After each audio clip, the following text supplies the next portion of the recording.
বঙ্গবন্ধু আন্তর্জাতিক সম্মেলন কেন্দ্রে বিভিন্ন দেশের রাষ্ট্রদূত, দলীয় নেতাকর্মী ও বিভিন্ন শ্রেণী পেশার মানুষের সঙ্গে ঈদ উল ফিতরের শুভেচ্ছা বিনিময় করেন বিএনপি চেয়ারপারসন। পরে সংক্ষিপ্ত বক্তব্য রাখেন বেগম জিয়া। বলেন, আওয়ামী লীগ সরকার রাষ্ট্রের সব প্রতিষ্ঠান ধ্বংস করে দিয়েছে, দেশের মানুষও তাই পরিবর্তন চায়। একটা সহায়ক সরকার হতে হবে, তার অধীনে নির্বাচন হলেই শুধুমাত্র নির্বাচন কমিশনও নিরপেক্ষ থাকতে পারবে এবং সেখানে সেনাবাহিনীকে মোতায়েন করতে হবে। মানুষের মনে ঈদের আনন্দ নেই দাবি করে বিএনপি চেয়ারপারসন আরো বলেন, পাহাড় ধসে ক্ষতিগ্রস্তদের প্রতি সরকারের নজর নেই, হাওরবাসীদের মনে ঈদ আনন্দ নেই। ঈদের আগে যানজটের ভোগান্তি মানুষকে নাজেহাল করেছে।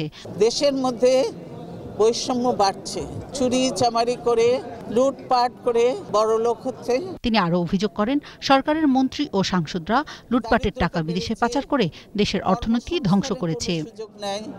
নতুন কোনো কর্মসংস্থান হচ্ছে না। তাপসী রাবেয়া, 21 টেলিভিশন, ঢাকা।